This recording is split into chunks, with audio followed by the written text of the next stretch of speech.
আসসালামু আলাইকুম এভরিওয়ান, কেমন আছেন সবাই? আজকে আমি ডিনার রেডি করব খুবই কম ইনগ্রিডিয়েন্টস দিয়ে, অনেক বেশি হেলদি আর অবভিয়াসলি অনেক বেশি মজার। আজকে আমি বানাবো fish steak with roasted vegetable. এখানে আমি কিছুটা স্যালমন ফিশ নিয়েছি। এখানে যে কোনো ধরনের কাটা ছাড়া মাছ নেওয়া যাবে। প্রথমেই আমি মাছটাকে ভালো মতো ধুয়ে স্লাইস করে কেটে নিচ্ছি। এরপর একটা কিচেন টাওয়াল বা টিস্যু দিয়ে চেপে চেপে মাছটার গায়ের থেকে এক্সট্রা যে পানি থাকে এটা শুকিয়ে নিতে হবে। এরপর মাছগুলোকে ম্যারিনেট করার জন্য আমি একটা পাত্রে নিয়ে নিচ্ছি সয়া সস, টমেটো সস, কিছুটা গোলমরিচ গুঁড়ো, রসুন বাটা, জিরা গুঁড়া, একটুখানি লবণ। তারপর সমস্ত কিছু একসাথে মিক্সড করে দিচ্ছি। আমি হাত দিয়েই করছি কারণ আমি হাত দিয়ে মাছগুলোকে ম্যারিনেট করব। উল্টে পাল্টে মাছগুলোকে একেবারে মশলাটা ভিতরে ঢুকে যায় এমনভাবে মাখাতে হবে যেন মাছের গায়ে সব জায়গাতেই মশলাটা লেগে যায়। এই পুরো প্রসেসটাই খুবই সাবধানে করতে হবে কারণ মাছগুলো বেশ নরম, ভেঙে যেতে পারে। এখন একটা ঢাকনা দিয়ে ঢেকে মাছগুলোকে রেস্ট হতে দিচ্ছি আধা ঘন্টার জন্য। এখন অন্য একটি পাত্রে নিয়ে নিচ্ছি 2 টেবিল চামচ ময়দা, হাফ চামচ কর্নফ্লাওয়ার, একটুখানি গোলমরিচ গুঁড়ো এবং কিছুটা লবণ। এই সবগুলোকে একসাথে মিশিয়ে নিচ্ছি। আধা ঘন্টা পর মাছগুলো যখন সেট হয়ে গেছে তখন এই শুকনো উপকরণে মাছগুলো এপিট ওপিট করে গড়িয়ে আগে থেকে গরম করা ফ্রাইং প্যানের মধ্যে তেল ব্রাশ করে এই মাছগুলোকে দিয়ে দিচ্ছি স্টেক হওয়ার জন্য। মাছের প্রতি পাশ স্টেক হতে সময় লাগবে 3 থেকে 4 মিনিটের মতো। আমি মাছগুলোর ফাঁকা জায়গা দিয়ে আবার একটু তেল দিয়ে দিচ্ছি, কিন্তু এই তেলটা মাছের উপরে দেওয়া যাবে না, মাছের মাঝখান দিয়ে দিতে হবে।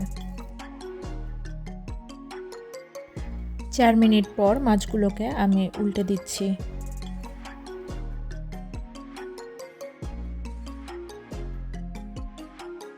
মাছের মাঝখান দিয়ে আবারও কিছুটা তেল ব্রাশ করে দিচ্ছি।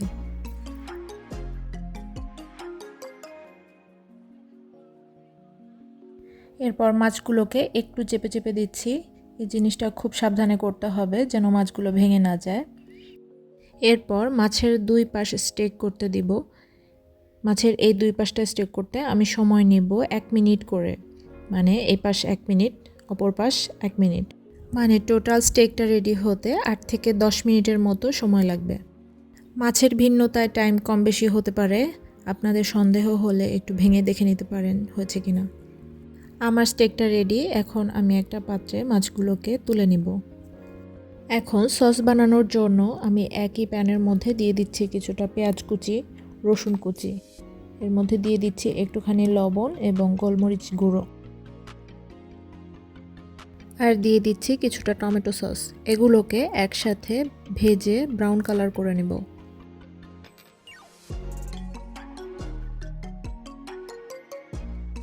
ভাজা হয়ে গেলে এর মধ্যে দিয়ে দিব 1 কাপের মতো লিকুইড দুধ।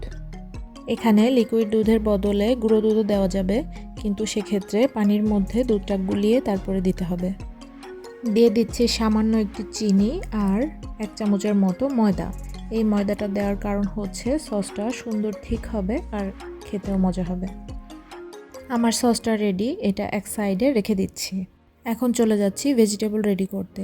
নিয়ে নিচ্ছি একটা ব্রকলি, হাফ ক্যাপসিকাম, 2টা আলু ছুলে নিয়েছি, একটা টমেটো, 2টা গাজর, আর নিয়েছি 4টা রেডিশ।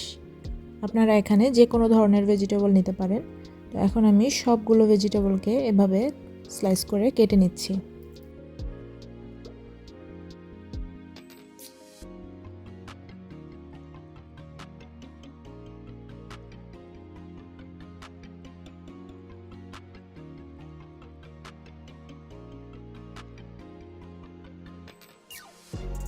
এখন ভেজিটেবলগুলোকে বেক করার জন্য আমি বেকিং ট্রেতে কিছুটা তেল ব্রাশ করে নিচ্ছি।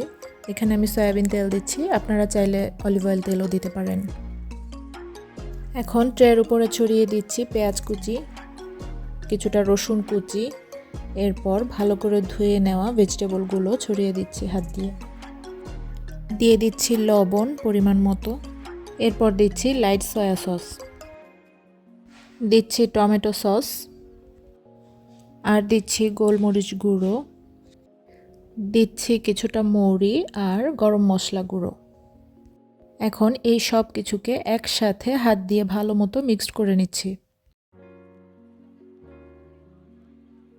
মিক্সড করা হয়ে গেলে ট্রের উপরে সবজিগুলো ভালো মতো ছড়িয়ে এর উপরে আরও কিছুটা তেল দিচ্ছি এবং দিচ্ছি আস্ত রসুনের কোয়া।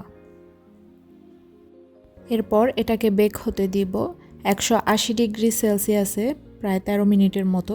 13 মিনিট পর আমি চেক করে দেখব, যদি হয় তো ভালো, না হলে আরও কিছুটা সময় দিব।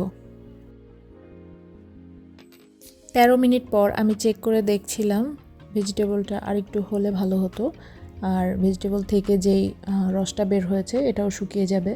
তো সেক্ষেত্রে আমি ভেজিটেবলগুলোকে আরেকটু নেড়ে চেড়ে ট্রের উপরে ছড়িয়ে দিয়ে আরও 7-8 মিনিটের জন্য বেক হতে দিয়েছি।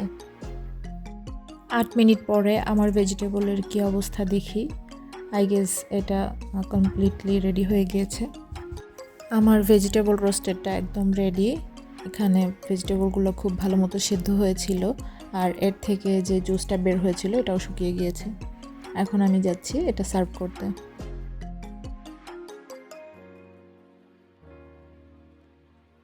এই তো ছিল আমার আজকের ইজি রেসিপি, বাট অনেক বেশি হেলদি। কেমন লাগলো আজকের ভিডিও আর রেসিপি কমেন্ট করে জানাতে ভুলবেন না। এতক্ষণ ধৈর্য ধরে আমার ভিডিও দেখার জন্য অনেক ধন্যবাদ।